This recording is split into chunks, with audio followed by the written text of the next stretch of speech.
Góðan daginn. Ég vil bjóða ykkur öll velkomin á nýársmálstofu Íslenska ferðaklassans, SAF og KPMG. Þetta árleg nýársmálstofa hjá okkur. Við erum búin að vera með þetta núna í 3-4 ár allavega.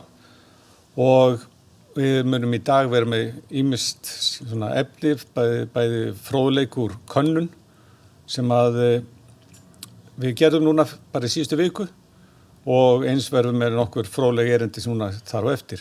Ég heiti Sævar Kristinsson og er rekstrarráðgjafi hjá KPMG og ætla að byrja á því að fara yfir könnunina sem við gerðum.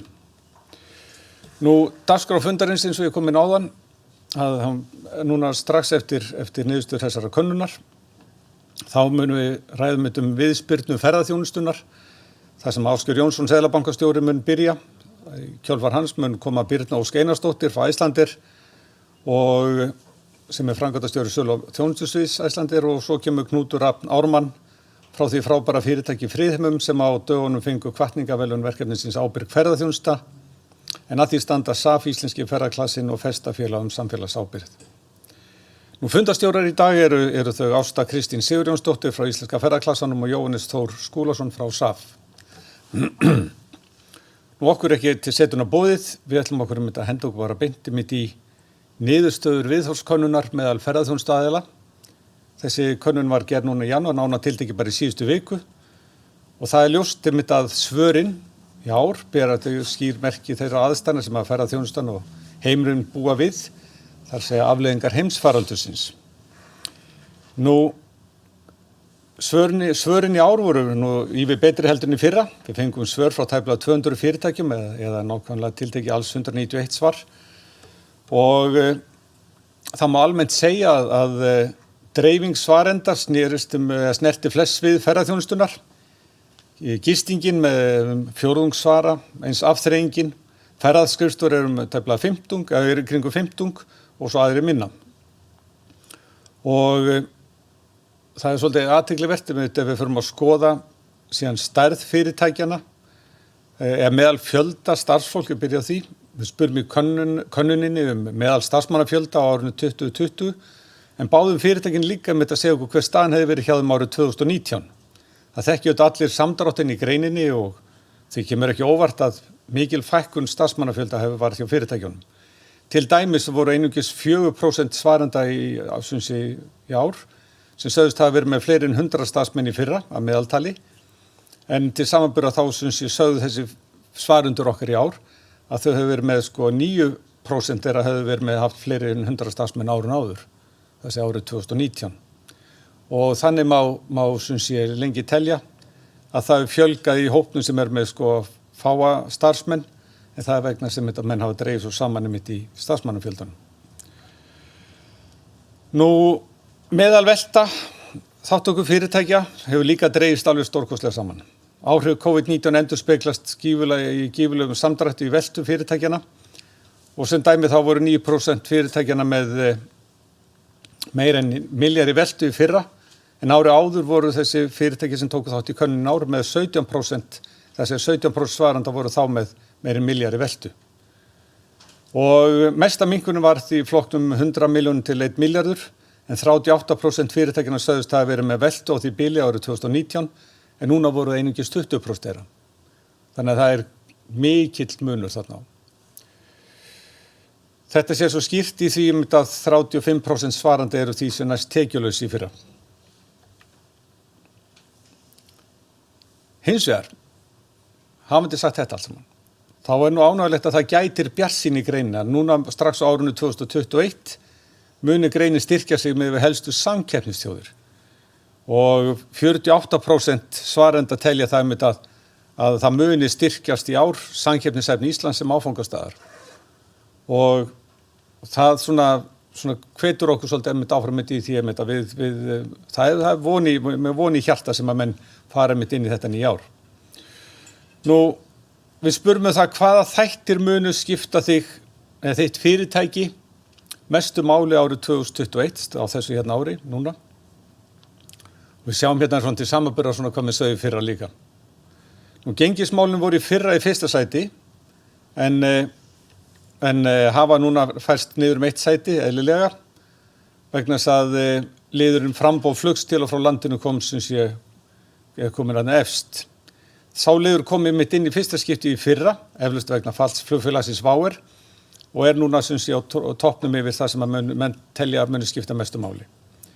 Nú gengismálum kom í öðru sæti, nú kjaramál og launaþróun féllu niður eitt sæti líka, en markaðsmálin þau hafa færst upp og sjálfbærni kom líka mitt upp í fyrsta skipti í fyrra og færist núna upp 2 sæti. Aðrir þættir eru svona mestulit óbreyttir, þar að þættir eins og hagræðingi rekstri sem auðvitað alltaf mikilvægur og markaðsmálin. Þau voru eins og ég nefndi áðan mitt sem kom upp. Nú nýsköpun og vöruþróun, fjárfestingi, stafrænni tækni og vaxtakostnað og slíkt eru svona óbreyttir sem skipta hins vegar gífurlega miklu máli í rekstri fyrirtækjanna. Nú, við spurðum það hvernig metur stöðu fyrirtækisins hjá þér á þessu ári. Og það var nú að segjast eins og að það seigla í greininni. Ótrúlega stór hluti 92% svarenda stefnir á að halda sínu striki þótt á móti blási. Og það svona athyglisvert að sjá líka það eru í kringum 7% þeirra sem svöruðu eru í sameiningarferli, 1% eða fáir sem að sögðust sem sé líklega þurfa að hætta starfsemi. En það ágætt að við svona stöldrum alltaf við öðru hvoru og kunnum hvort við getum styrkt okkar stöðu með annarkvort með samstarfi, öflugu samstarfi sem við hvetjum alla til, eða með sameiningu við annað eða önnur fyrirtæki. En að halda sínu striki, það allan að sýna svona dæmi segluna í greininni. Við komum með aukaspurningu í ár, nokkrar aukaspurningar reyndar út af í ljósi heimsfaraldursins. Og vildum vita svona hvort að til dæmis fyrir að fyrsta hvort að greinin teldi þörf á frekari opinberum stuðningi. Og spurum hvort að ríkisstjórnin þyrfti að grípa til frekari aðgerða til að styrkja ferðaþjónustuna á Íslandi. Stjórnvöld hafa þetta verið að gera verulega hluti, en það ljóst að ferðaþjónustan óttast frekari skuldsetningar og fleira og telja að stjórnvöld þurfa að gera meira. 84% töldu sem sé þörf á meiri aðgerðum ríkisstjórnarinnar, opinberum aðgerðum. Fyrirtækin töluðu það með að þyrfti að fresta, fella niður opinber gjöld, hlutabótaleiðin var mikið nefnd, viðspyrnustyrkir, tímabundna skattaívilnanir, til dæmis eins og lækkun tryggingagjalds og fleiri. En lykilatriði kannski sem að flestir komið mitt inn á, að það þyrfti að var svona ákallið það að hraða stuðningsaðgerðum og umsóknarferlum sem sé þeim tengt. Það var svona samhljómur í svona flestum svörum. Nú önnur aukaspurning í ljósi heimsfaraldursins, það voru rétt að taka fram með þessari spurningu, þau eru svona kannski færri heldur en mörgum öðrum, eða flestum öðrum, það voru 112 sem svöruðu þessum fyrirtæki sem svöruðu þessari spurningu. Og við spurum fékkst þú eða sóttið þú með fékkstu greiðsluhlé hjá lánastofnunum vegna COVID-19. Og 53% þeirra sem að svöruðu þessari spurningu hafði sótt greiðsluhlé. Við vitum að 97% þeirra sem sótt hafa fengið slíkt, það samkvæmt opinberum tölum. Og mörg félög hafa auðsögulega staðið sæmilega og ekki þurft að fara í sækja framlengingu en hafa kannski byrjað á því með að sækja með í upphafi og sem eðlilegt var og að ferli að meðan félagin voru átt að sjá stöðuna á óvissutímum. En ef við miðum við könnunna þá getum við ályktað sem svo að með 40% fyrirtækja virðist vera komin svona í skjól að minnsta kosti tímabundið. Og það má samkvæmt þessu líka álykta að 10% félagar séu í erfiðri stöðu og séu að vinna í sínum málum með lánastofnunum. Það sem sem sé við metum þau sem hafa sótt framlengingu. Og þetta lægra hlutfall heldur við svona rýnt í fyrirgreiningum en það þó rétt að taka fram eins og ég sagði áðan að svar hlutfallið var ekki mjög hátt í þessari spurningu þótt að klálega gefa okkur ákveðnar vísbendingar. Nú, ég held áfram.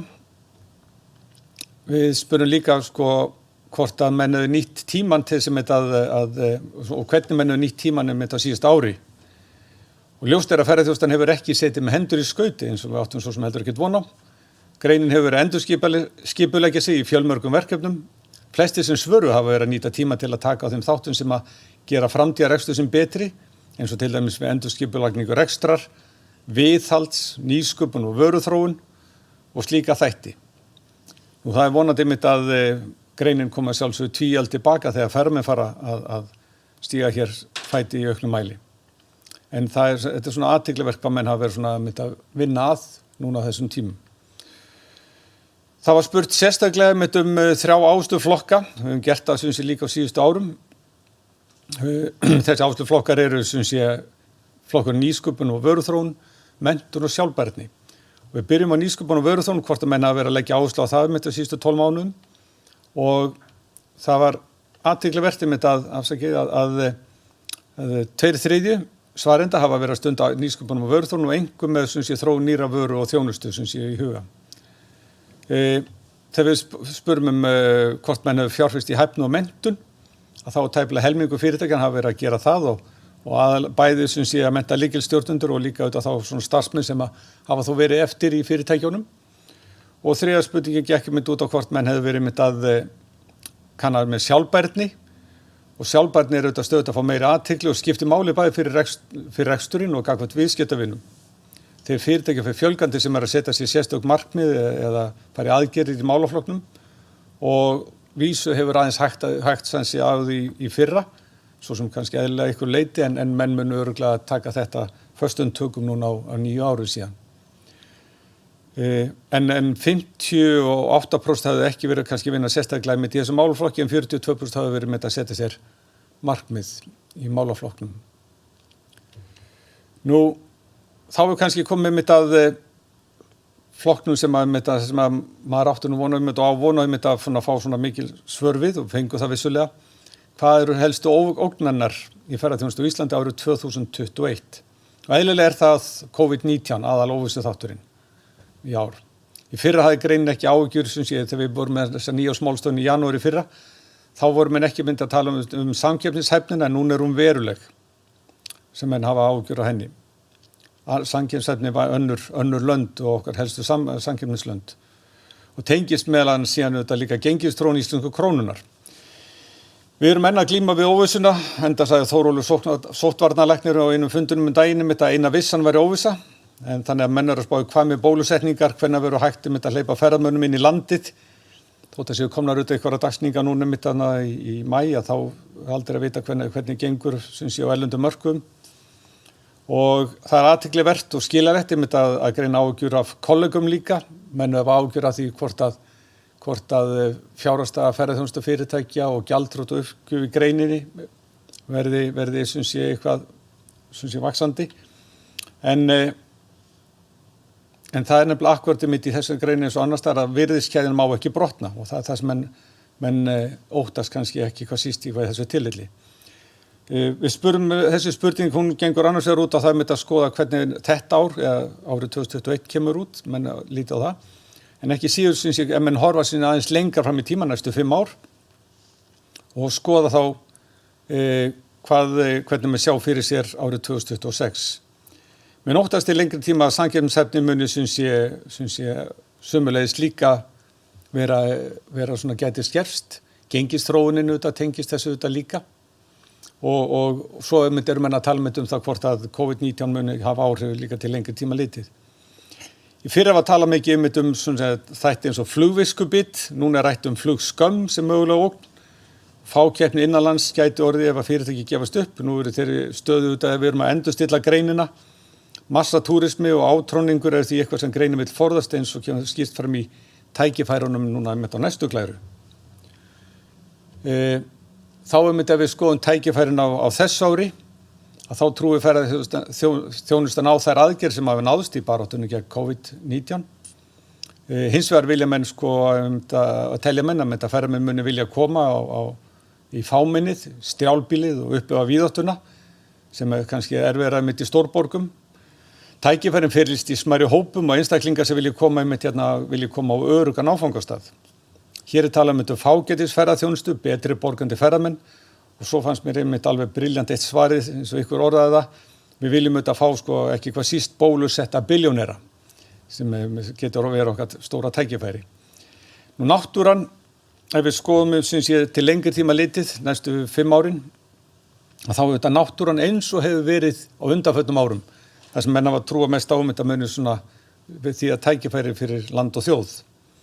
Minni hópar og fágætisferðamennska þarna áfram, mögulega því þetta mikið tækifæri fyrir ferðaþjónustu á landsbyggðinni, í fámennu og strjálbýli og víðáttunni. ef menn vil ekki fara í fjölmenni þá náttúran og dreifbýli bara málið með betri dreifingu ferðamanna landið. Vetrarferðaþjónustan kemur sterkinn og ekki hvað síst ef maður horfir núna einmitt til veðráttunar þarna fyrir norðan þegar snjóar út í eitt, að þá hlýtur að vera einmitt annað gott einmitt að selja skíðaferðir eða slíkt gönguskíðaferðir ekki hvað síst. Nú, við svona rétt ef ég summera þetta aðeins upp. Við gerum könnun núna, þessa könnun núna einmitt núna í janúar, en fyrir 3 mánuðum síðan að þá vorum við einmitt hjá KPMG einmitt að vinna sviðsmyndir fyrir ferðamálastofu og stjórnstöðvar ferðamála sem var kynnt einmitt í október síðastliðnum og það má reynda að sjá hana einmitt í heild sinni á vef.kpmg.is. En þar erum við einmitt að velta einmitt upp hvernig þjónustan, hvernig sko þróunin geti verið eftir hvort að bataferlið eftir COVID verið hratt eða hægt, fer til hægri hluta ársins á fyrir þetta hratt bataferli og það verður segjast á okkar helstu mörkuðum ferli búið að vera núna tiltölulega hægt. Við erum hérna vinstra megin, ef við horfum á ásinni mitt þarna sem við erum með, að þá eru svona vinstra megin á kurfunni og síðan hinn ásinn þessi sko lóðrétti, þá erum við að spá í samkeppnisefni Íslands með okkar helstu samkeppnislönd og við teljum ennþá að við séum svona kannski ágættri samkeppnishæfni okkar, hún sé ágætt og við erum þar lendið kannski eitthvað stærri í sviðsmyndinni sem fékk nafnið svona réttri sillu. En við erum svona síga svolítið niður í móðuharðindi sem sviðsmynd númer 3 ef ekki fer að rætast úr. En það svolítið athyglivert og fyrir okkur sem vorum að vinna bæði þessar sviðsmyndur og eins sem þetta lesa úr þessari könnun, að það svo mikil samhljómur á milli þess sem að tala í sviðsmyndunum og því sem að menn eru að greina núna í könnunni. Og það sem skiptir mestu máli í dag að tryggja framboð flugs og í því sambandi þá var mikið tala það líka í sviðsmyndunum. Það mikil tölver óvissa ennþá en mikla vonir bóluefni gegn COVID-19 og það hjálpar til að draga úr helstu samgöngutakmörkunum í heiminum á öðrum með 3 ársfjórðungi eða hvernig sem það verður. Bóluefnið klárlega stóra breytan í málinu, í þessu dæmi öllu. En það eru fjölmörgir þættir sem við getum ekki haft áhrif á, bæði sem svo kemur fram svo í sviðsmyndum og könnunni, en á móti eru líka fjölmörgir þættir sem við getum haft áhrif á. Og mun að ráða miklu okkar getu sem sé til að spyrna við þegar búið að ryðja þessum ferðahindrunum úr vegi. Með markvissum aðgerðum í atvinnugreininni á stuðningi opinberra aðila og annarra hagsmunaaðila, þá munum við ná okkar viðspyrnu til framtíðar.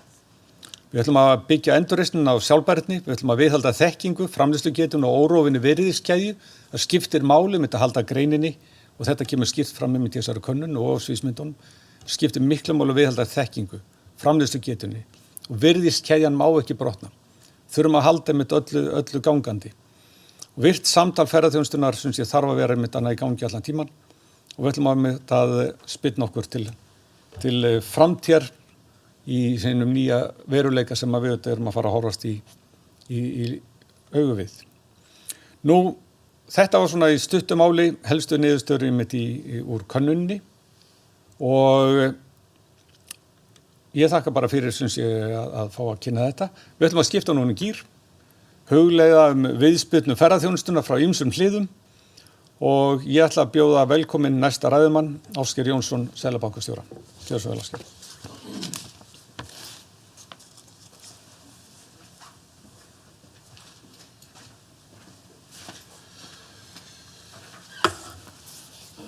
Já, þakka þér fyrir.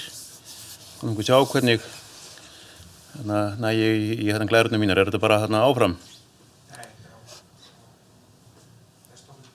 Nei, það er stofnum.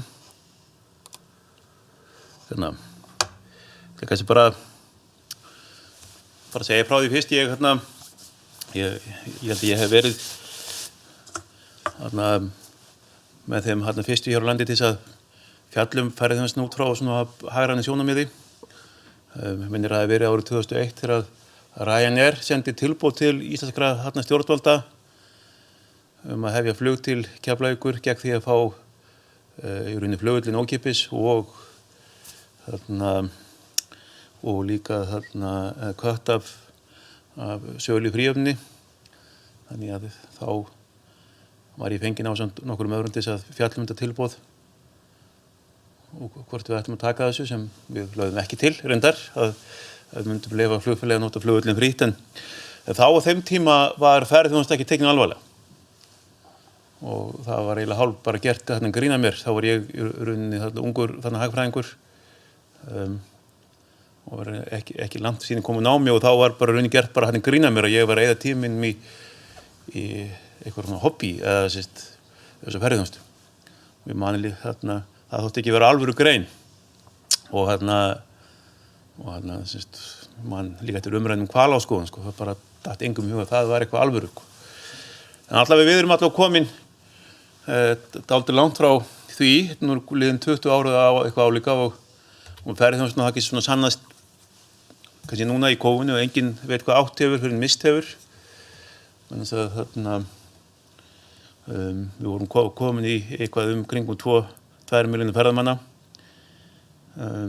ári og sem að síðan bara hvarf ferðamannsströmmun allt í einu á síðasta ári og við höfum verið að eiga við efnahagslegar afleiðingar þess að hafa ekki ferðaþjónustu í landinu eða vera ekki með erlenda ferðamenn og ég ætla aðeins að tala þá stóru myndina í þessu greinina í þjóðhagslegu samhengi aðeins og bæði út frá hagstjórn og líka kannski þýðingu fyrir landið og þið sjáið hérna þetta eru fjöldi ferðamanna ég held að samkvæmt þarna aðkvæðsgreiningu frá 1947 þá held ég að ferðamönnum hafi fjölgað 7% á ári nokkurn veginn stöðugt en það var náttúrulega ansi mikil fjölgun árunum 2011, 12, 13, 14, 15, 16 þannig að þetta hefur runnið núna og hérna mögulega ef við lítum að það svo gengið þarna og vöruskiptajöfnuðinn þá fórum við með aðstoð ferðaþjónustunnar úr því að vera með þjónustujöfnuð nokkurn veginn á nulli yfir í að vera með verulegan þjónustu afgang sem hefur þó valdið því að við höfum getað verið með töluverðan vöruskiptahalla á síðustu árum það sé við hvað þegar litið til hérna utanríkissystem með vöru þá við flutt miklu minna út heldur við flutt inn og einhverju leyti þá þessi miklu tekið sem ferðaþjónustan hefur skilað hefur leyft okkur þá að vera með halla við útlönd hvað varar vörur og þarna síðan þessi halli hefur verið að lokast að einhverju leyti meðal annars með lægra gengi og við lítum aðeins á gengið og það eru alltaf fyrsta viðbragð við erum lítið opið hagkerfi við erum með sjálfstæða mynt og þannig að fyrsta viðbragð þegar lítið opið kerfi verði fyrir útflutnings áfalli raunin að lækka gengið. Þessi raunin reyna að stilla af innflutning og útflutning. Og að við séum þannig með ferðaþjónustu að það sem jákvætt við að verða fyrir áfalli í ferðaþjónustu samanborið til þess að verða fyrir áfalli í sjávarútvegi sem við höfum fengið mörg. Í sjálfu sér það að við höfum ekki séð náttúrulega samhliða því að það hafa engir erlendir ferðamenn komið til landsins að þá má enginn fara út úr landinu heldur. Þannig að ég veit að þetta hafi verið eitthvað kringum 200 milljarðar sem að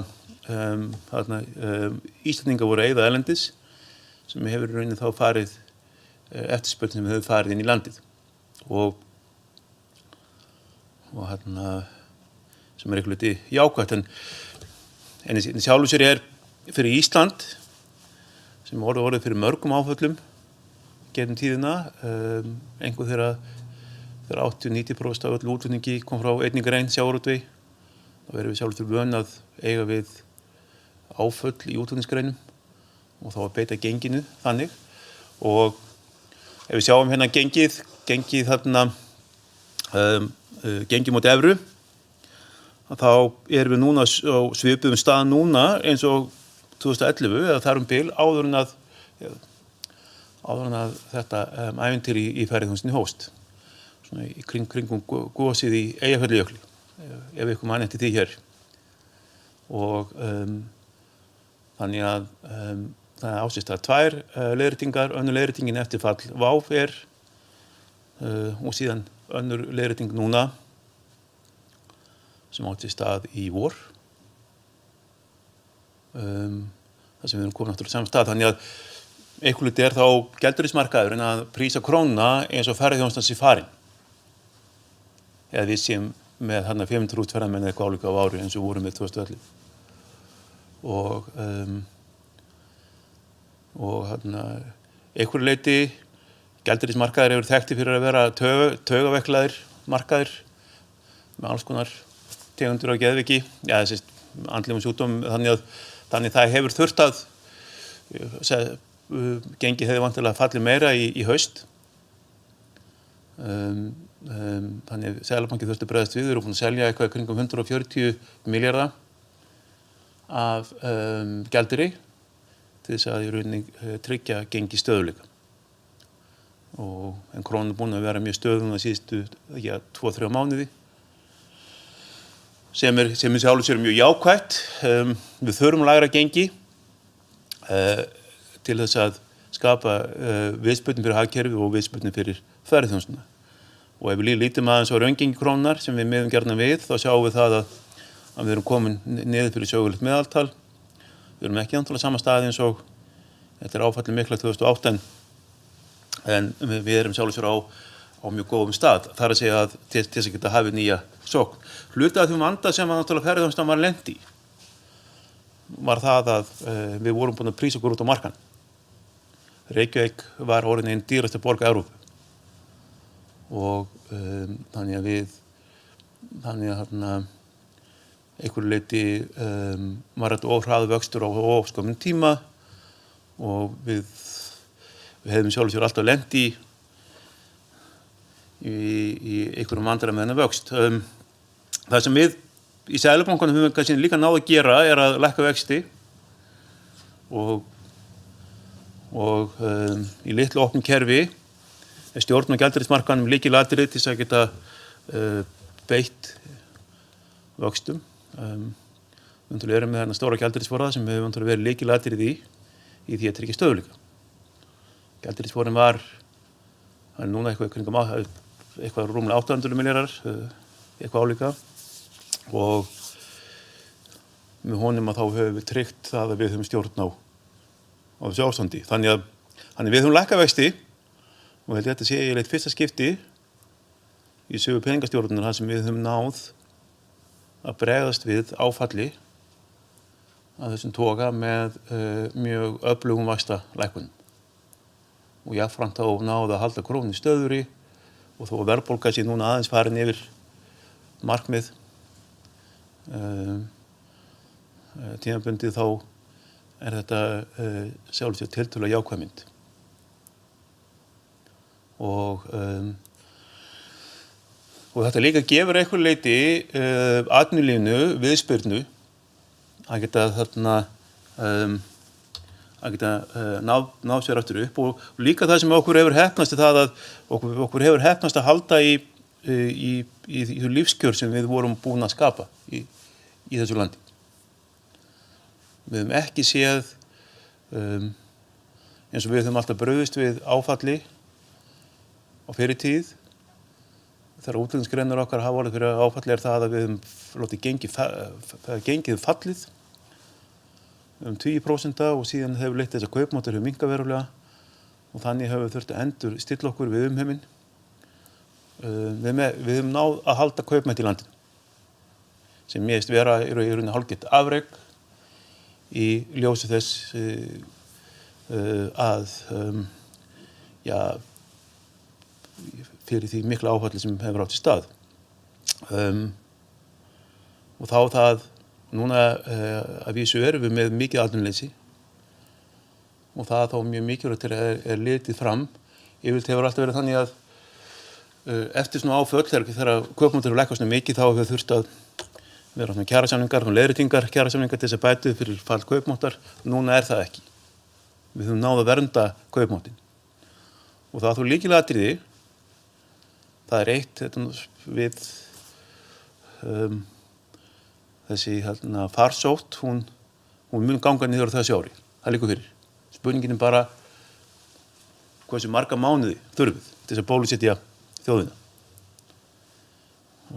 Liggur ekki alveg fyrir hvað það er langur tími, en það liggur fyrir að við munum íta þessari farst út af borðinu á þessu ári. Kannski verður það þannig að það komi nýja afbrigði þannig að það þarf að bólusetja landið einu sinni ári, næstu ár. En það sem ég er að segja það að við kannski verðum aðeins að líta til lengri tíma hvernig við ætlum að ná þessari viðspyrnu, ekki á þessu ári, heldur á næstu ári. Og þá er það mjög mikilvægt að við getum viðhaldið þessum þjóðhagslegu skilyrðum sem við höfum búið til, hagstætt gengi, lágir vextir og stöðugleiki á vinnumarkaði. Og það er lykilatriði fyrir alla greinar. Og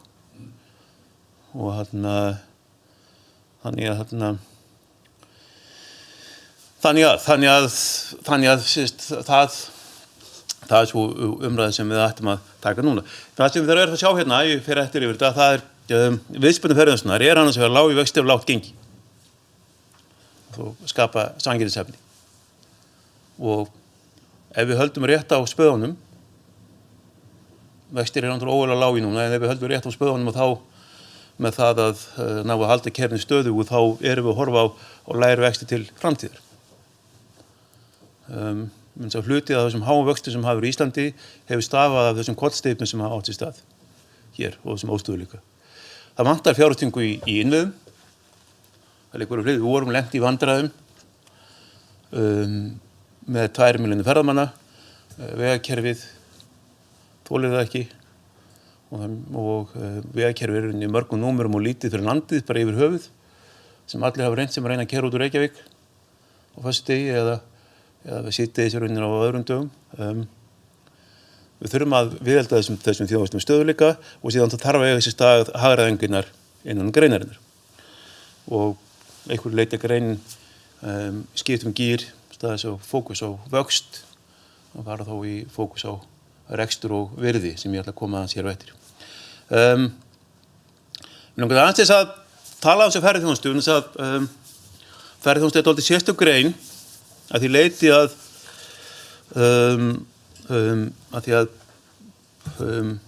hún hefur mjög víðtæk áhrif á kerfið í heild sinni. Ferðaþjónusta hefur eitthvað litið svipuð áhrif eins og fólksfjölgun í landinu. Og eitthvað litið fólksfjölgun sem er tiltölulega kostnaðarlaus þar að segja við þurfum ekki að ferðamenn bara koma að þeir einhverju leyti nota þá aðstöðu sem við höfum byggt upp hér en eins og skattkerfið sem við höfum sett upp skattkerfið í Íslandi byggir á óbeinum sköttum meira en minna sem er í rauninni notenda skattar þannig að því leyti til eru ferðamennir að í rauninni þegar þeir koma hingað eru þeir að borga til kerfisins með ýmsum hætti og þegar þeir borga bensíngjald, áfengisgjald, virðisaukaskatt, ýmsa aðra skatta, að þá eru þeir að leggja til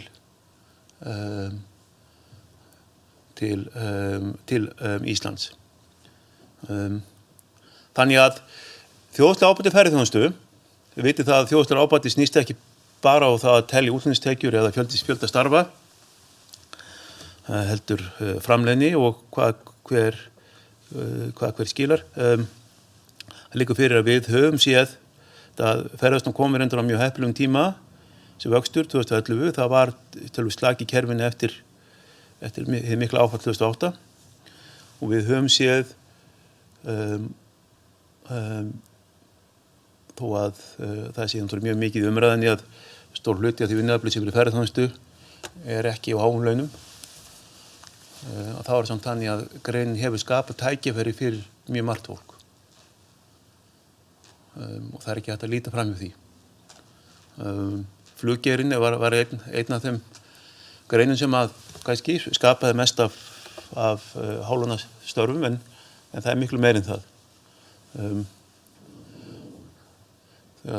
Bara eins og það þegar ég var og sjó í gamla daga þá voru allir kokkar þeir það virtist ekki vera mikið af menntuðum kokkum í landinu og það virtist vera lítið niður á þessa grein að vera matreiðslumaður og ég man ekki hvað við týndum mörgum kannski ég að segja sögur og sjónum reyndar, en þið sjáum núna hvað tímis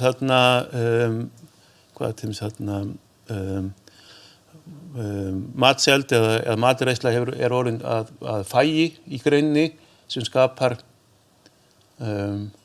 bara töluvert virði, bæði fyrir þá sem vinna við þetta og líka fyrir þá sem við sem njótum þess sem dæmi. En allavega, Íslandi er mjög lítill markaður, þannig að leið og við aukuðum markaðinn í Íslandi þá fáum við skalaáhrif. Skalaáhrifin koma fram við það að ýmis fyrirtæki sem framleiða ýmsa hluti, matvæli og annað er að fá aukna sölu og á sama fasta kostnaði og það leiðir til þess að meðalkostnaður hefur lækkað. Og eftir sem markaðurinn stækkar líka þá fáum við aukið svigrúm fyrir verslun og þjónustufyrirtæki. Þannig að ég held að ferðaþjónustan er búin að stækka íslenska markaðinn verulega. Þegar litið til ekki bara höfuðborgarsvæðisins heldur landsins í heild, sem hefur skapað ansi mikinn ábata, líka varðandi samgöngumannvirki,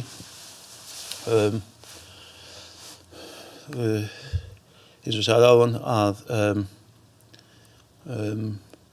við erum mjög smá þjóð í mjög stóru landi og það hefur gríðarlega dýrt fyrir okkur að byggja upp innviði, samgönguinnviði, vegi og svo framvegis, og einhverju leyti eru erlendir ferðamenn forsenda yfir því að við getum byggt upp samgöngukerfi í landinu. Það má eins og segja það að þetta hafi gert dálítið hratt, við höfum verið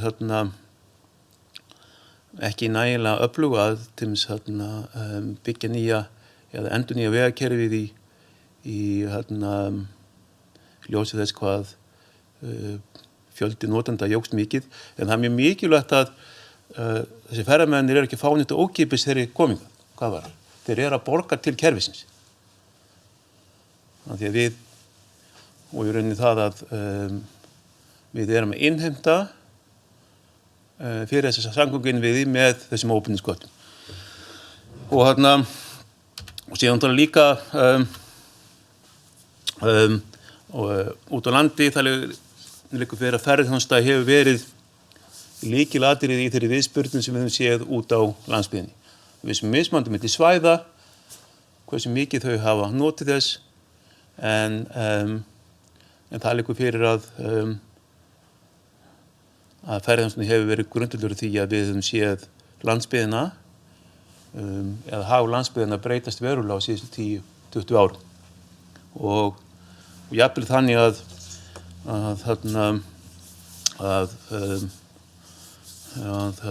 þessi umræða sem var mjög algeng, hvernig ætti að bjarga landsbyggðinni sífellt, sem að sífellt vera að ræða, hún hefur horfið einhverju leyti eins að landsbyggðin hefur einhverju leyti náð að bjarga sjálfur sér mjög mikið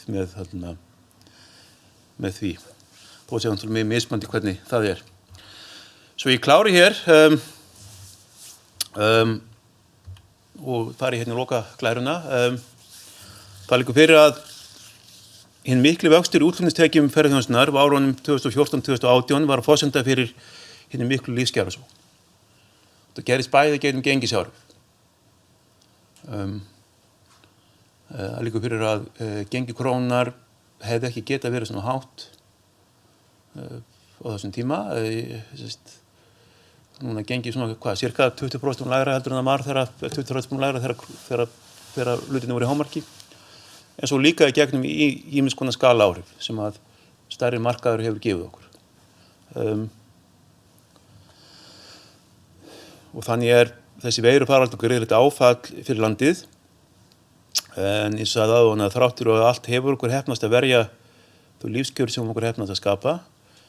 Ég tel það sé mikill árangur og kemur til af einhverju leyti sameinuðu átaki bæði Seðlabankans og stjórnvalda og ríkisstjórnarinnar. Það hefur kostað bæði í gríðarlegum ríkisútgjöldum og líka það að við höfum þurft að verja gengi krónunnar. Og þessi ákvarðanir hafa verið teknar bæði á Seðlabankanum og ríkisstjórninni að því að við vitum að þetta er bara tímabundið áfall.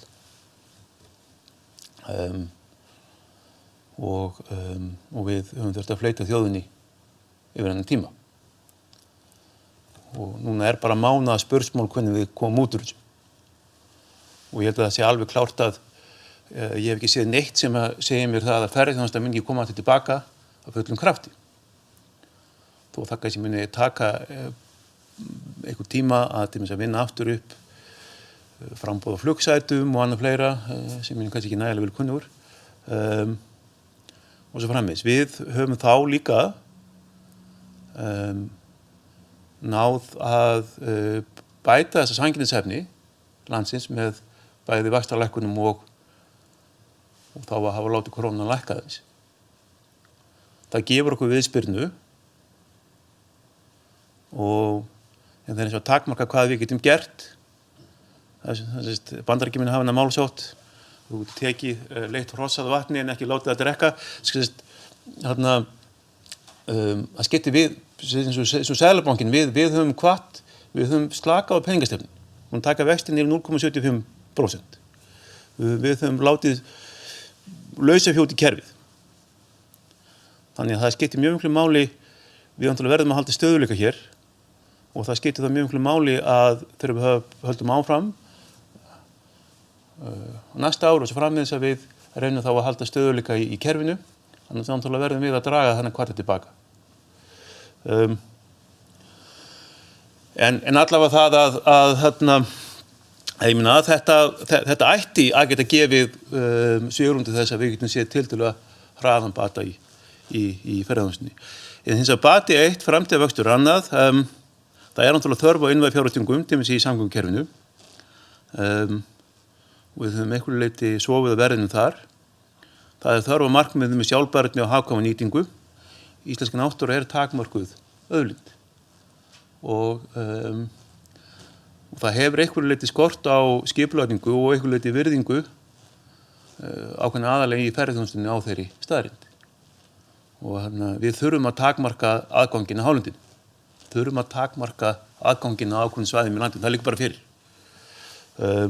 Svo náttúrulega þörf á hagræðingu innan greinarinnar og fókus á vöxt fremur en virði fremur en vöxt. Og ég sé ferðaþjónustan dálítið á svipnum staðum svo sjávarútvegur við hrun þorskstofnsins 1988 sem var gríðarlegt áfall fyrir greinina þegar við vorum að veiða þegar ég man ekki hvað þorskkvótinn var skorinn mikið niður á þann tíma að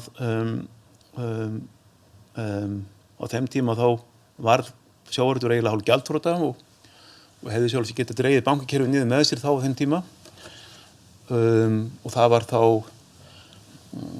áfall sem í rauninni var til þess að greinin var endurskipulögð með sameiningum og hagræðingu og einhverju leyti aðeins nýrri hugsun á því hvernig maður verið að nýta aflann. Og ég sé fyrir mér að ferðaþjónustan sé að ganga í gegnum eitthvað álíka núna að við séum mögulega að sjá færri fyrirtæki í greininni sem verið betur skipulögð og svo framvegis og þannig einhverju leyti þannig að einhverju leyti séum við séum að sjá nýjar áherslur. Ferðaþjónustan náttúrulega án alls efa framtíðar atvinnugrein og þannig að eins og segi það raunin bara mánaða spursmál hvenær að farsóttin verður gengin yfir. En það ekki þannig að allt muni blessast eða allt verða gott bara samstundis. Það mun taka 1 til 2 ár í rauninni að vinna út úr þessu. Og svo framvegis. Að svo búin máli þá þakka ég fyrir mig.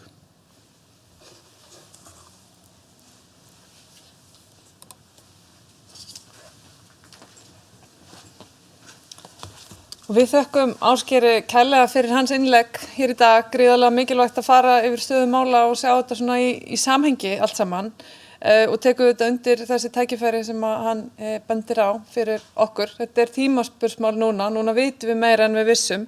Það ótrúlega mikilvægt svona einu svona árið að stilla saman strengi eins og við höfum gert núna síðan 2017 og fengum einmitt Ásgeir á nýársfund til að ræða ferðaþjónustu í Gengilsólgursjó.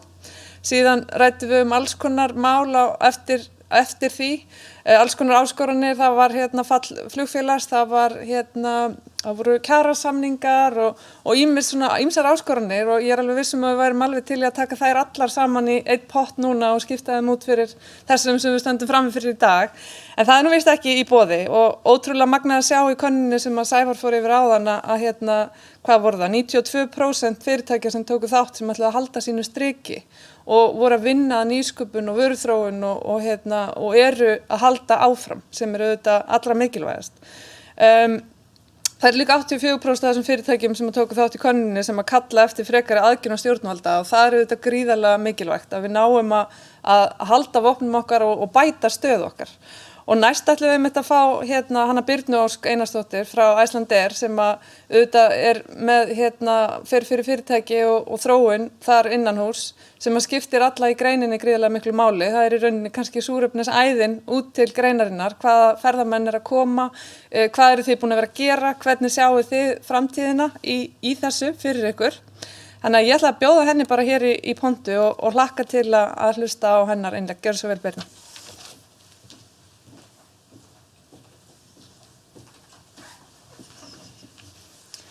Takk fyrir og góðan daginn.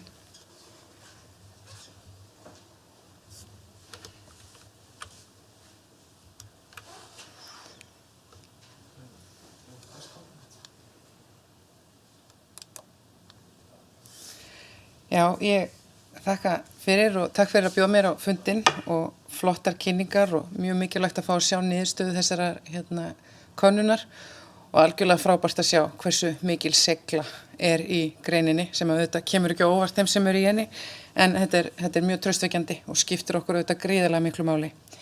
Við tökum auðvitað það mjög alvarlega að ferðaþjónustuaðilar líta þannig á að framboða flugi til Íslands sé lykilatriði í viðspyrnunni og eins og auðvitað hefur komið fram þá það eitthvað sem við leggjum líka gríðarlega mikla áherslu á og það að vera tilbúin þegar tækifæri gefst. Ef við förum aðeins og mjög stuttlega yfir árið 2020 því að við munum öll hvernig það var og eigum öll okkar sögu af því ári að þá má kannski líka segja að það sem ég að fara að segja núna gæti átt við langflesta í okkar geira en þá svona bara til að rétt að horfa tilbaka að þá hófum við árið full bjartsýni. Við ætluðum að fljúga rúmlega 4 milljónum heiminn, við ætluðum að koma með mjög marga ferðamenn til Íslands og við ætluðum að jafna okkur eftir það sem að við töldum hafa verið okkar erfiðasta ár nokkru sinni, árið 2019 þegar MAX-vélarnar voru kyrrsettar og við ætluðum að sjálfsögðu aldrei að upplifa aðra eins krísu og þá. En við vissum ekki hvað beið okkar. Við fengum þessa óvæntu áskorun sem hafiði áhrif á okkur öll og í rauninni bara til þess að lýsa því hvernig svona okkar heimur breyttist þá fór hann úr þessu eiginlega á einni nóttu yfir í þetta. Fyrsta staðfesta smitið greindist í lok febrúar á Íslandi og ef við horfum á þetta bara í brottförum á árinu að þá voru þær fleiri í janúar og febrúar heldur en í mánuðunum sem að komu það sem eftir var ársins og það var eins með farþegana. Þeir voru fleiri í janúar og febrúar heldur en í öllum mánuðunum eftir það árið 2020. Þetta var auðvitað alveg rosalega sérstakt og eins og ég segi, krísan 2019 var allt í einu gleymd og var eitthvað sem okkur hefði bara langað að takast á við aftur. Að hafa enga flugvélar og þurfa að takast á við það er öðruvísi en að hafa enga farþega. Það sem að gerðist líka og ég held að allir í greininni geti tengt við þetta var að þörfin fyrir þjónustu, þörfin fyrir upplýsingar, öryggistilfinningu og vissu hvað það þýddi að ferðast í þessum aðstæðum jókst gríðarlega. Svona á venjulegu ári þá heyrðum við í eða áttum samskipti við á milli 15 og 20% af okkar viðskiptavinum. Það má segja á síðasta ári höfum við átt í samskiptum og þá töluverðum við alla viðskiptavini félagsins. Og það skrýtna við það auðvitað að þetta var að gerast á sama tíma og við eins og aðrir neytumst til að fækka gríðarlega mikið í okkar starfsmannahópi. En þörfin fyrir þjónustu og þörfin fyrir samskipti var allt önnur. Þörfin fyrir upplýsingar og svo framvegis. Og þetta er ábyggilega eitthvað sem að kollegar í greininni tengja mjög vel við. En svo kom þarna þessi skemmtilegi gluggi og þessi svona vissa það að við eigum ennþá mikið inni og það var þegar landamærin opnuðust í júní. Og svona þegar við horfum tilbaka og veltum við fyrir okkur hvað gerðist þá getum við allavega sagt að þetta voru frábærar vikur á meðan á því stóð. Það voru ekki mörg lönd opin og það voru ekki margar þjóðir sem máttu ferðast, en við fengum vissulega heimsóknir frá þeim sem máttu koma. Hún var snörp bókunarkúrfan, en hún var líka mjög sein og nálagt brottför. Og það sem við fengum á þessum tíma var flott vísbendingum áhugan og eftirspurnina á okkar lykilmörkuðum. En auðvitað var þetta erfitt og þetta var kannski, þessi tími hann lýsir kannski svolítið því sem við erum búin að vera að gangi í gegnum sem grein í gegnum allt þetta tímabil. Það var gríðarlega bjartsýni, við fórum aftur á stað, við fjárfestum til þess að geta komist aftur á stað, tekið á móti eftirspurninni og tekið á móti þeim sem vildu koma til okkar. En svo í rauninni á einum degi þá lauk því aftur, af ýmsum ástæðum, en eftir sátum við öll með sárt ennið, búin að fara í fjárfestingar til að koma okkur aftur á stað, sem við mögulega gátum þó ekki nýtt. Og þetta kannski einmitt, eins og ég sagði, svolítið sagan af þessari krísu. Við erum alltaf að taka til hlaupa stað, grípa tækifærin sem gefast og verða fyrir vonbrigðum. En það eru líka svo margir þættir í þessu umhverfi sem við höfum ekki stjórn á. Það er svo margt í þessu sem við getum ekki haft áhrif á, en það sem kannski mig langar að tala það aðeins núna hvað við getum haft áhrif á þessu ástandi. Og svona út frá sölu og markaðsvinklinum þá hafa þetta verið okkar leiðarljós í gegnum ástandið. Og númer 1 auðvitað bara það að tryggja þann mannúð sem við getum haft og tryggja að í rauninni sé hægt að segja okkur líði eins vel og mögulegt við aðstæður, að við sjáum tilgangin í því sem við erum að gera og við séum alveg fókusirð á lykilverkefnin og það sem mestu máli skiptir, því að þetta eru auðvitað eins og ég sagði áðan, allt annað, þetta eru allt önnur fyrirtæki, við erum í allt öðruvísi samskiptum og erum að vinna allt önnur verkefni. Það má í rauninni segja að uppbygging okkar félags sé fyrir daglegan rekstur, mjög mikið af farþegum og flug út allt og það breyttist í rauninni fyrra í félag sem þurfti að vera í gríðarlega miklum samskiptum við viðskiptavini, veita meiri upplýsingar en nokkru sinni fyrr, sérhafa sig í endurgreiðslum, endurbókunum, sjálfvirkni í öllum ferlum og allt annað til þess að halda þessum samskiptum við viðskiptavinin og svo framvegis. Til þess að það gangi allt upp, allar þessar breytingar fram og tilbaka, þá snýst þetta auðvitað allt mannúðin og svona hvernig okkur líður í okkar hlutverki. Og á það, við verðum að halda vörumerkinu lifandi. Við verðum að tryggja, við erum pínulítið flugfélag og við erum að kynna pínulítið land en ótrúlega spennandi áfangastað. Og þó að við höfum ekki geta verið að selja í gegnum alla þessa krísu, þá höfum við lagt gríðarlega mikla áherslu á það að við séum sýnileg og öllum lykilmörkuðum, þannig að þegar ástandi batnar og heimurinn opnast, að þá muni fólk eftir okkur. Og þetta er ótrúlega mikilvægt og hefur verið það auðvitað og allir hafi verið meðvitaðir þetta. Sambandi við lykilmarkaðina og lykilviðskiptavinna hefur líka verið eitthvað sem við höfum lagt ótrúlega mikla áherslu á. Það eru auðvitað aðilar heiminn sem að sérhæfa sig í því að koma með ferðamenn til Íslands og það að halda sterku sambandi við þá aðila og í rauninni tryggja að við gerum allt sem við getum fyrir þá til þess að þeir haldi áfram að einbeita sér að Íslandi, þeir einfaldlega starfi áfram, hefur verið eitthvað sem við höfum lagt gríðarlega mikla áherslu á og auðvitað okkar innviðir til þess að tryggja að við getum farið af stað leið og tækifæri gefst. Það hefur líka reynst nauðsynlegt að haga sér öðruvísi í þessari krísu. Við höfum ekki getað gert það sama og við gerðum áður. Við til dæmis gátum ekki verið með Iceland Airways í haust eins og við ætluðum. Það var búið að selja svolítið af miðum og svolítið af flugmiðum þegar í rauninni allt breyttist aftur og þá bara urðum við að finna aðra leið og í samstarfi við Senu þá fundum við bara tækifæri til þess að búa til tónlistarhátíð á vefnum. Og Íslandsstofa var þar fremst í flokki að láta það ganga upp. Þetta í rauninni bara ágætis dæmi það sem hefur þurft að gera á þessum tíma til þess að halda Íslandi á kortinu því að þetta gengur auðvitað allt út á það. Og bara svona til þess að sýna ykkur smá bita af því sem við gerðum í kjölfarið til þess að senda svo okkar markaði. I just give that day. Do hours to make things right.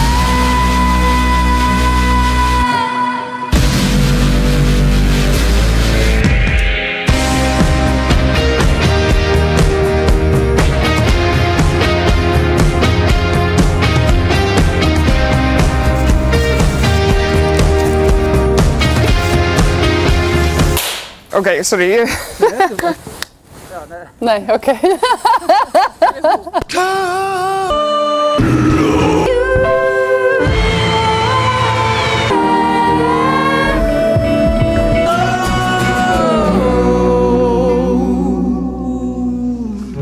Wow. Já, especially after. Error. It's just brain freeze right now. Nej. This is my cue to sing right now.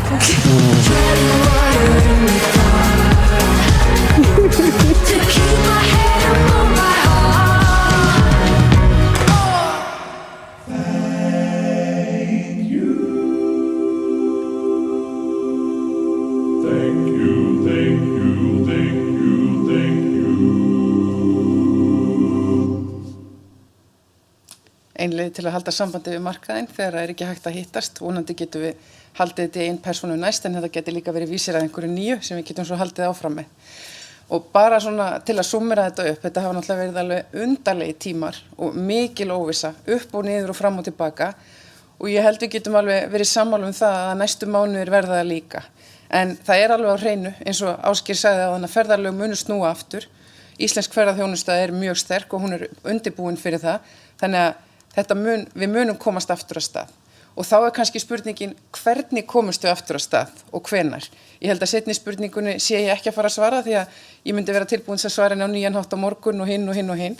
En það eru ákveðnir hlutir sem að við allavega ættum öll að vera að velta fyrir okkur. Sumir sem við getum haft áhrif á, en aðrir sem við getum líka bara verið að fylgjast með til þess að geta haft áhrif á réttum tíma. Og svona það sem að okkur hefur fundist skipta mjög miklu máli í þessu eru nokkrir þættir og í rauninni sá fyrsti einfaldlega árangurinn í baráttunni við COVID-19 á Íslandi, landamærareglurnar og bólusetningarnar.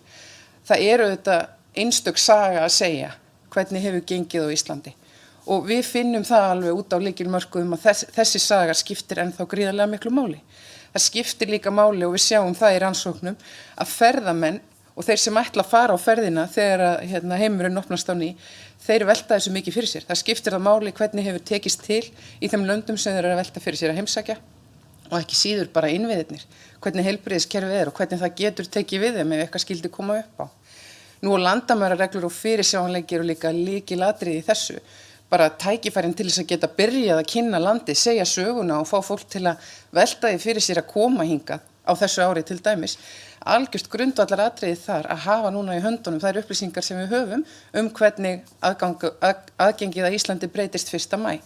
Mjög mikilvægt og við finnum það á öllum okkar samstarfsræðlum erlendis að þetta hjálpar mikið að hafa þennan fyrirsjáanleika og þessa vissu sem núna komin í íslenska ferðaþjónustu. Þetta aftur á móti ekki það eina því að auðvitað eru það þessi þættir sem í rauninni við höfum séð í gegnum alla krísuna við stjórnum ekki sem geta breytt öllu og hafa oft breytt öllu í gegnum þessa krísu. Og það eru aðstæðurnar erlendis og það eru þessi lykilmarkaðir sem eru líklegastir til að heimsækja Ísland og hvað gerist á þeim, bæði í þróun bólusetninga og nýgengni smitta. Það sem að kannski mig langaði bara svona vekja athygli ykkar á í þessum flokki að á síðastliðnum 2 vikum hefur orðið gríðarlega jákvæð þróun í báðum þessum þáttum. Í 2 vikur hefur nýgengni smitta á okkar lykilmörkuðum farið niður. Og á sömu 2 vikum hefur auðvitað fjölgun bólusettra á þessum lykilmörkuðum farið upp. Þannig að við erum að sjá jákvæð merki, við vitum ekki nákvæmlega hvenær þau byrja að hafa þau áhrif að fólk fer að gera aftur plönum ferðalög, en þetta eru jákvæð merki og þetta eitthvað sem við ættum öll að vera að fylgjast með, því að þetta eru ytri þættir sem munu hafa mjög mikil áhrif á það sem að gerist hjá okkur. Auðvitað líka ferðatakmarkanir og leiðbeiningar stjórnvalda í hverju landi fyrir sig. Við sjáum hvað þær eru orðnar harðar núna til skamms tíma í mjög mörgum af okkar lykilmörkuðum. En það má líka geta sér til það að það sé til þess að ná böndum á veirunni í þessum lokaskrefum. Því að allavega vísbendingarnir eru þær að það ekki jafn mikið nýgengni smitta á sama tíma bólusetningar fari upp.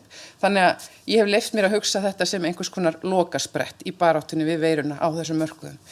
Þannig að við sjáum að það eru merkjum að fara varlega fram að ákveðnum lágmörkum í bólusetningum, þangað til ákveðin massi í hverju landi búin að verða bólusettur. En það sem við þurfum að velta fyrir okkur hvað gerist eftir það? Gæti verið að ákveðin hópur í hverju landi fari þá hratt af stað að gera sín plön? Gæti verið að það sé hópur sem við ættum að búa okkur undir að vera tilbúin fyrir? Þetta allavega eitthvað sem ég held að við ættum öll að vera að fylgjast með. En við skulum muna það að Ísland sem áfangastaður enn mjög ofarlega á lista. Við sjáum það í öllum þeim könnunum sem hafa verið framkvæmdar að við erum mjög spennandi áfangastaður og ef eitthvað þá hefur hann aðeins farið upp listana í gegnum þetta skrýtna ástand, þannig að það klárlega mikið til að vinna með, en við verðum að muna að við verðum að halda merkjunum á lofti þar sem við getum, bara með því sem við höfum, með þeim tækjum og tólum í markaðssetningu sem við getum, og ég veit að það mjög erfitt að vera fjárfesta í markaðssetningu og kynningum þegar það enga tekjur að koma inn, en við verðum að muna að til þess að eiga sjans þegar himnarnir opnast, þá verðum við að vera með í umræðinni, og það það sem við erum að gera núna. Við erum að fjárfesta til framtíðar, út af því að við verðum tilbúin þegar himnarnir opnast. Við ætlum að halda grunninnviðunum við og tryggja að við séum á staðnum þegar viðskiptavinir fara aftur að velta fyrir sér hvert eiga að fara. Ég veit að það dýrt og það erfitt og það tekur á að vera sífellt að gera ný plön. Við erum aldeilis búin að finna það á eigin skinni, en það í rauninni eina leiðin samt. Vera bjartsýn, vera jákvæð, halda áfram að endurskoða plönin, aðlaga sig að aðstæðum, halda Íslandi ofarlega alls það sem við getum. Svo kemur þetta. Þetta í rauninni eina leiðin til að halda áfram í gegnum þetta. Þannig að þetta í rauninni bara mín lokaorð. Við erum í þessu saman, við höldum áfram að vera í þessu saman. Ef eitthvað þá seglan orðin enn meiri í íslenskri ferðaþjónustu en áður, þannig að við höfum jafnvel ennþá meira fram að færa núna heldur en fyrir krísuna. Takk fyrir.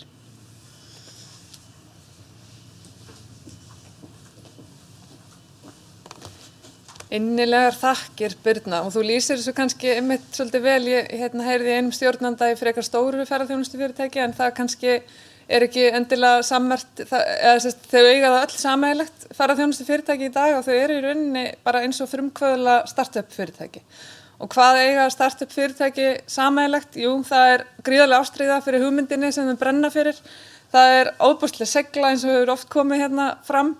Það mikil vinna, en tómir vasar. Þannig að þetta auðvitað bara staðreyndin og það sem við stöndum frammi fyrir, en við getum, og Íslendingar, og þar kemur að þessari samkeppnishæfni, getum einmitt kannski unnið þarna, því að við kunnum að standa saman og höfum aldeilis bara breyttum kúrs þegar þarf. Og við erum auðvitað að horfa á fyrirtæki rosalega breiðri línu og breiðri virðiskeðju ferðaþjónustunnar alltaf þegar við tölum ferðaþjónustu. Allt frá því að vera mörg þúsund manna vinnustaður í það að vera kannski bara 2-3. Og það gríðarlega mikilvægt að við horfum til allra fyrirtækja í ferðaþjónustunni þegar við erum að auðvitað ræða um þróun hennar og tækifæri til framtíðar. Og þar skipta bara allir máli í keðjunni. Og við ætlum að fá síðasta erindið okkar í dag, áður en að Jóhannes síðan lokar þessu. Það hann Knútur Ármann sem einn af stofnendum og eigendum Friðheima, sem að jafnframt eins og var kynnt í upphafi fengu hvatningarverðlaun ábyrgra ferðaþjónustu fyrir árið 2020. Hann ætlar svona aðeins að setja kannski hlutina í samhengi út frá þeirra rekstri, hvað hefur skipt máli á árinu 2020 og hvernig þau horfa inn í árið 2021 sem við stillum okkur hér saman inn í. Gjörðu svo vel, Knútur.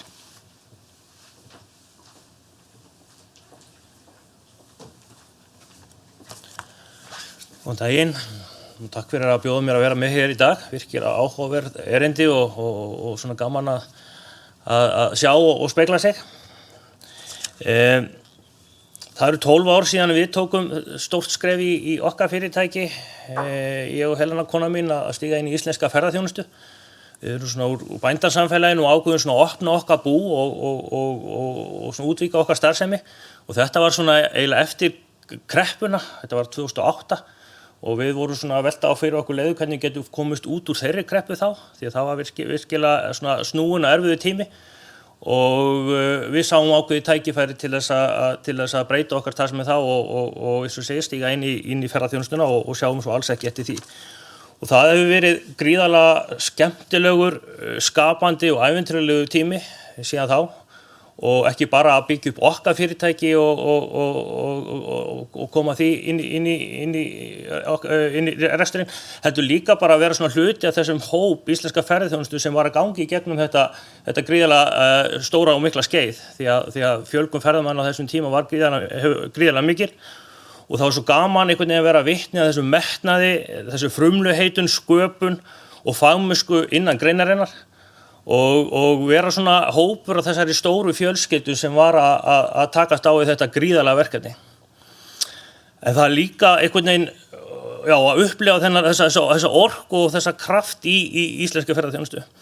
En það líka náttúrulega mjög erfitt síðan núna þegar að við förum í gegnum þetta skrýtna ár, árið 2020, að sjá svona hvernig hlutirnir að gerast og margir náttúrulega þurft svolítið að pakka sér niður í kúlu til að koma sér í gegnum árið. En þetta náttúrulega búið að vera svona hálfgerð Íslandsmeistarakeppni í varnarleik, í rekstri, að hugsa í lausnum og hugsa út fyrir kassan. Við vorum alltaf að vona að þetta væri svolítið stutt tímabil, en tímabilið kannski vera svolítið lengra heldur við reiknuðum með. En vonandi eins og við erum kannski öll að sjá að þetta er vonandi að sjást til ljósið fyrir endagangana og við svona erum að komast út úr þessu. En það skiptir náttúrulega greinina gríðarlega miklu máli að sem flesti komi styrkir þarna út því að ég held að það skipti höfumáli þegar viðspyrnan hefst að við höfum aflið í greininni til staðar. En í öllum erfiðum aðstæðum eru ótrúlega mörg tækifæri og það náttúrulega það sem alltaf trikkið, það að reyna að fanga það jákvæða, nýta sér svona skrýtna tíma til þess að búa til einhver tækifæri til þess að betrumbæta og koma sterkari út úr þessu. Stundum svolítið snúið og stundum svolítið erfitt en oft verða svona kreppu til þess að menn koma sterkari út og við erum svona reynt að horfa á það þannig.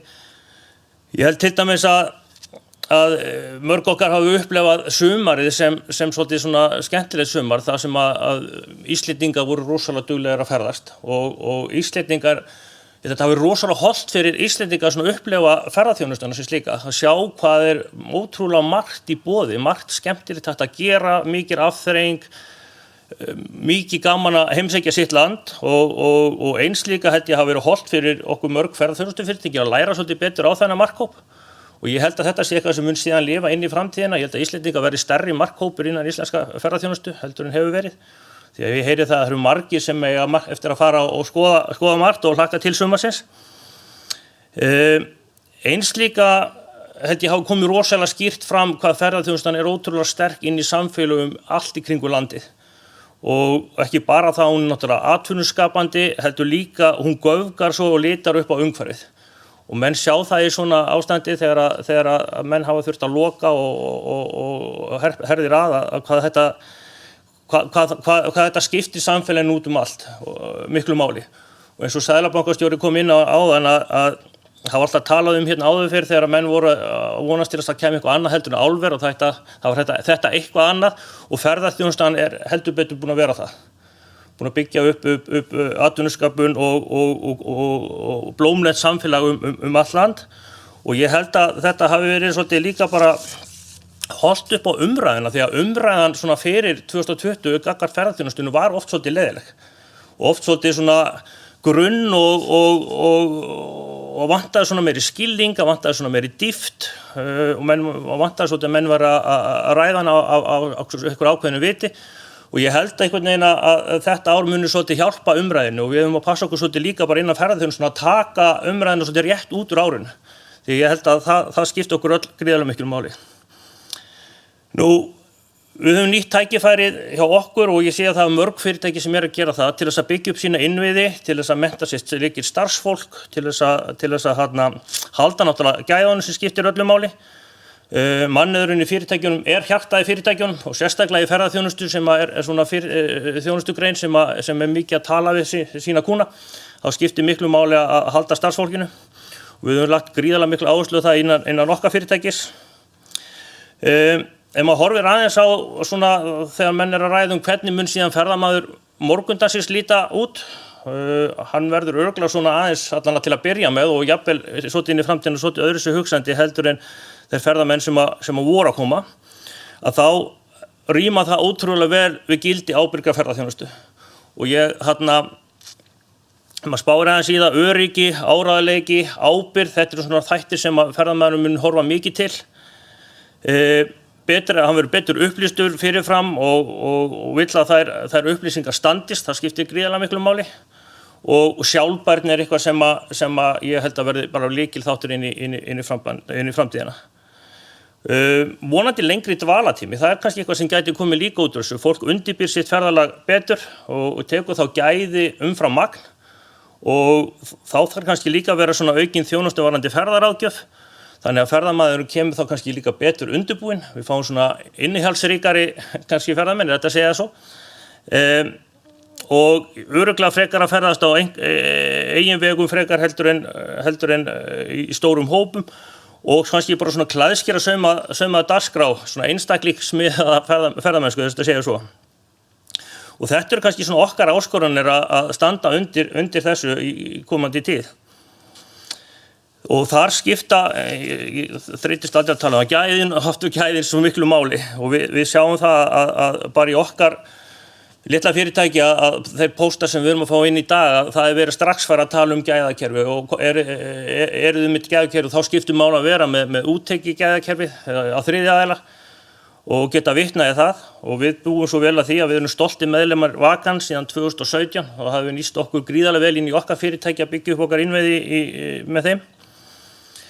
Við höfum líka nýtt okkur hæfnisettu ferðaþjónustunnar og byggt okkur fræðslu áætlun því og það hefur skipt okkur gríðarlega miklu máli og eins náttúrulega ratsjáin, mælaborðið, allir þessi fyrirsjáleiki skiptir svo gríðarlega miklu máli og við erum svo ríkin af ferðaþjónustunnar, við eigum rosalega góða tækjakistu til þess að leita í. Ég held að þetta rímar mjög vel við sýn marga hvernig við eigum að byggja upp íslenska ferðaþjónustu. Það að segja að byggja upp gæða áfangastað. Við verðum aldrei ódýr áfangastaður, ég held að það sé alveg ljóst til þess að heimsækja, en við þurfum þá að byggja á gæðum. Frumlegheit og nýsköpum skiptir náttúrulega gríðarlega miklu máli og við búum ótrúlega vel að því hér í Íslandi og svo náttúrulega okkar einstöku náttúru og góðri gestrisni. Ferðaviljinn kraumandi og við erum í lykilaðstöðu til þess að koma tvíeld tilbaka og verða einstakur áfangastaður á heimsvísu. Takk fyrir.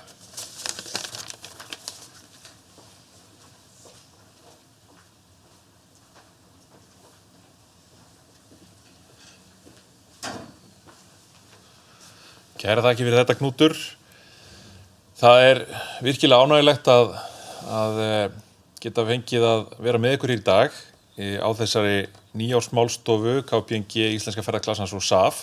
Þetta orðið núna árlegur viðburður hjá okkur og við hyggjumst halda því áfram. Það afskaplega gott að í byrjun árs að fara yfir væntingar og hugmyndir fólks í ferðaþjónustunni með stöðtri könnun, leggja það upp sem að verður þá svo líka umræðu grundvöllur. Við vitum að kannanir eru aldrei algildar, þær eru hins vegar mjög mikilvægur umræðu vettvangur eða umræðu grundvöllur og við sjáum það hvernig í rauninni niðurstöður þessara könnunar sem hefur verið lögð fyrir á svipaðan máta núna í undanfarin ár að hvernig það breytast núna miðað við það hvernig aðstæðurnar eru og það gefur okkur ákveðnar vísbendingar það hvað framundan og hvað við þurfum að gera.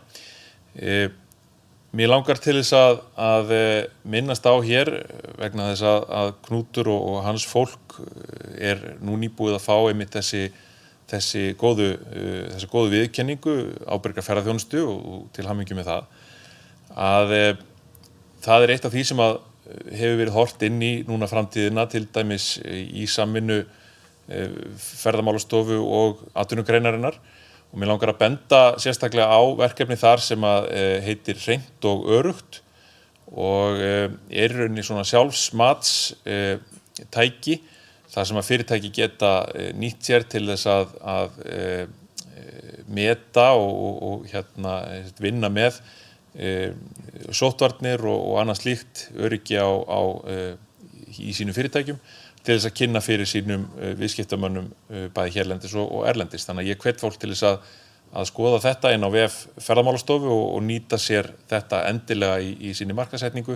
Við sjáum það að löndin í kringum okkur, til dæmis Norðurlönd og fleiri Evrópulönd hafa verið að setja upp samskonar merki og samskonar nálgun.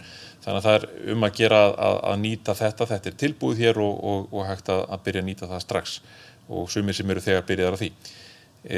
Mér langar annars að þakka hér öllum fyrirlesurum og fyrir sérlega áhugaverð og góð erindi og þakka sérstaklega okkar samstarfsaðilum í KPMG og Íslenska ferðaklassanum fyrir afskaplega gott og ánægjulegt samstarf og þakka ykkur öllum sem að horfið og hlýttuð og hvet ykkur til þess að hafa samband við okkur ef það eitthvað sem að þið hafið áhuga á því að ræða við okkur eða gefa okkur ábendingar eða brýningu annað slíkt. Þannig að kæra þakki fyrir okkur og vonandi njótið dagsins og gengur vonandi eins vel og mögulegt á þessu ári og að öllu sögðu vonandi betur en á síðasta ári.